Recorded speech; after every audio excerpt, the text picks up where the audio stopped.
नगर निगम इलाके में टूटी सड़कों का पैच वर्क के नाम पर जेई द्वारा रिश्वत मांगने के आरोप का मामला सामने आया है।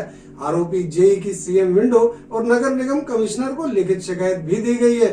आरोपी जेई अपने ऊपर लगे इन आरोपों को निराधार बता रहा है। वहीं निगम के आला अधिकारी इस मामले की जांच करवाने की बात कह रहे हैं। दिखाई दे रहा यह नजारा बल्लभगढ़ में नगर निगम कार्यालय का है, जहां तैनात एक जेई पर सड़क का पैचवर्क का बिल बनाने के नाम पर रिश्वत लेने के आरोप लगे। बल्लभगढ़ के नीमका का रहने वाला लक्ष्य नागर इस सड़क को बनाने का ठेकेदार है। लक्ष्य की माने तो उन्होंने नगर निगम से चावला कॉलोनी में सड़कों का पैचवर्क कराने का 7 लाख रुपए का ठेका लिया था। काम पूरा कर दिया गया, लेकिन उसे बिल बनवाने में दिक्कत आ रही है। लक्ष्य का आरोप है कि बिल बनाने के नाम पर संबंधित जेई ओम प्रकाश बैंसला ने उससे शुरू में 20,000 रुपए नगद, 18,000 रुपए का एक मोबाइल फोन ले लिया और बाद में फाइनल बिल बनाने के नाम पर 30,000 रुपए और मांगे। 30,000 रुपए न देने की वजह से वह उसका बिल ही नहीं बना रहा। नागर का कहना है उन्होंने इस मामले की शिकायत नगर निगम कमिश्नर और सीएम विंडो पर भी लगाई है। वहीं आरोपी अधिकारी ओम प्रकाश बैंसला की माने तो उनका कहना है यह सही है, उन्होंने मोबाइल लिया, लेकिन यह मोबाइल उन्होंने लक्ष्य के नाम पर फाइनेंस करवाया था। उनकी माने तो रिश्वत के नाम पर उन्होंने लक्ष्य नागर से कोई भी पैसा नहीं मांगा। इस बारे में जब जॉइंट कमिश्नर अनिल कुमार यादव से बात की गई तो उनका कहना है कि उनके संज्ञान में यह मामला ही नहीं आया, मीडिया के द्वारा उन्हें पता लगा है, अब वह इस मामले की जाँच करवाएंगे। पत्रकार महोदय, अभी आपने ही बताया है मेरे को इस इंसिडेंट के बारे में कि भाई कोई लक्ष्य करके कोई ठेकेदार है, उसने इस तरह के आरोप हमारे जेई जो है ओम प्रकाश उसके ऊपर लगाए हैं। तो इसकी कोई लिखित मौखिक सूचना आपके द्वारा मिली है? लिखित सूचना मुझे अभी तक कहीं से नहीं मिली। कोई ऐसी जो होगी जानकारी होगी तो बिल्कुल इसके तथ्यों का पड़ताल करेंगे और आप तक जो भी चीज़ है उसका सही से निवारण पहुँचे आपके तक। ऐसा है जी, जो ये ठेकेदार ने मेरे ऊपर रिश्वत का आरोप लगाया है झूठा और निराधार है, क्योंकि इस ठेकेदार को जो पैचवर्क लगाने का जो ठेका दिया गया था वो इसने काम ही नहीं किया। इसने जो काम किया है, जो पैच जो इसने लगाए हैं वो पैच टूट गए हैं और टूटे हुए पैचों की कोई भी पैमाइश ना होती है और ना ही उसकी कोई पेमेंट होती है। तो आरोप ये भी है उसका कि भाई आपने उससे मोबाइल भी ले लिया, 20,000 रुपए भी ले लिए, ये और उसके बाद 30,000 रुपए और मांगे। ये मैं आपको फिर बता रहा हूँ, ये सब झूठी और निराधार खबरें हैं। जो वो मोबाइल की बात कर रहा है, मोबाइल के पैसे जो दिए गए थे वो मेरे ही द्वारा दिए गए थे।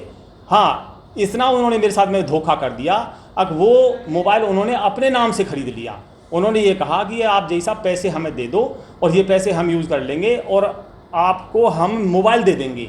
उन्होंने मेरे को मोबाइल दे दिया अपने नाम से, और वो भी लोन पे लेकर के, वो भी कैश नहीं लिया, उन्होंने लोन पे लेकर के उन्होंने मोबाइल दे दिया। और ये मेरे से उन्होंने धोखा किया था। जब मेरे को बाद में पता चला कि ये फ़ोन तो लोन पे लिया गया है, क्योंकि उन्होंने मेरे को बिल नहीं दिया था। जब उन्होंने मेरे को पता चला मेरे को, तो मैंने उसको फ़ोन को वापस कर दिया। मगर मेरे को ऐसा फ़ोन नहीं चाहिए भाई। मामला मैं आपको स्टार्टिंग से बताऊंगा। ये मेरा वर्क ऑर्डर है, ये 24/12/2021 को मैंने अपना काम स्टार्ट किया। काम स्टार्ट करने के दौरान ओम प्रकाश जेई मेरे पास आए और उन्होंने मेरे से ये डिमांड की कि मैं पेवा से सस्पेंडेड हूँ और मुझे 20,000 रुपये की बहुत ज़रूरत है और मुझे किसी को देने हैं, मुझे 20,000 रुपये की मेरी मदद कर दो, मैं आपको उन पैसों को पीछे दे दूँगा। और उसके 2-3 दिन बाद फिर जेई साहब ने मेरे से बोला कि मेरे पे फ़ोन नहीं है, मेरा फ़ोन ख़राब हो चुका है, मुझे एक फ़ोन और दिला दो, मैं आपके पैसे पीछे दे दूँगा। उस फ़ोन का बिल ये रहा उसका।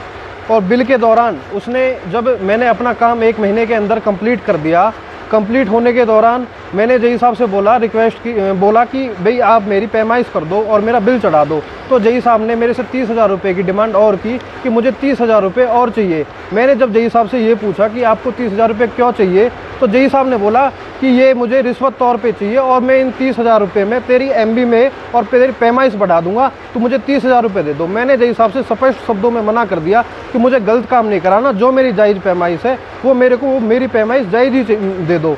उसके दौरान जब जेई साहब मैंने ये चीज़ बोलती तो जेई साहब नाराज़ हो गए बिल्कुल। जेई साहब ने मैंने रिक्वेस्ट करता रहा मेरी पैमाइश कर दो, बिल बना दो, पर जेई साहब ने मेरी ना MB भरी ना पैमाइश की और मेरे से यही कहा कि अब मैं तेरे को देख लूँगा, अब मैं देखता हूँ तेरी MB कौन भरता है, कौन तेरी पैमाइश कराता है। उसके दौरान फिर जब मैं बहुत परेशान हो गया और परेशान होने के कारण मैंने कमिश्नर साहब के वहाँ एप्लीकेशन लगाई, शपथ पत्र लगाया कि भाई इसने मेरे से 20,000 रुपये कैश और एक मोबाइल फ़ोन और 30,000 रुपये उसने मेरे से और मांगे हैं। तो कमिश्नर साहब ने, एडिशनल कमिश्नर साहब ने मेरे को हीयरिंग पे बुलाया।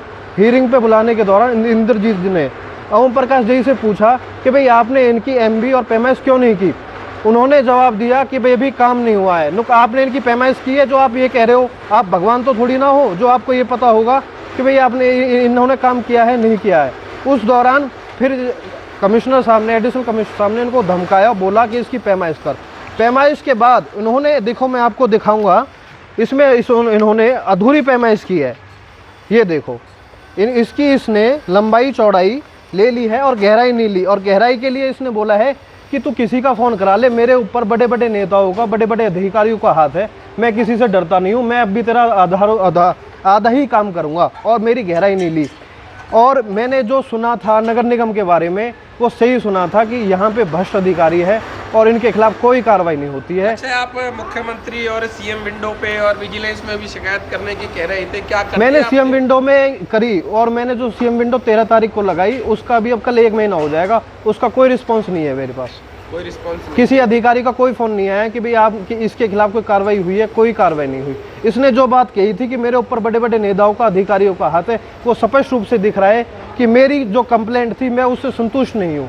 इन्होंने इसके खिलाफ कोई कार्रवाई नहीं की है। क्या चाहते हैं आप? मैं ये चाहता हूँ कि मेरा बिल बनाया जाए, पैमाइश करे जाए और ऐसे ओम प्रकाश जी जैसे अधिकारी के खिलाफ कड़ी से कड़ी कार्रवाई की जाए कि जो और ठेकेदार, जैसे मैं परेशान हुआ हूँ, ऐसा कोई और परेशान ना हो।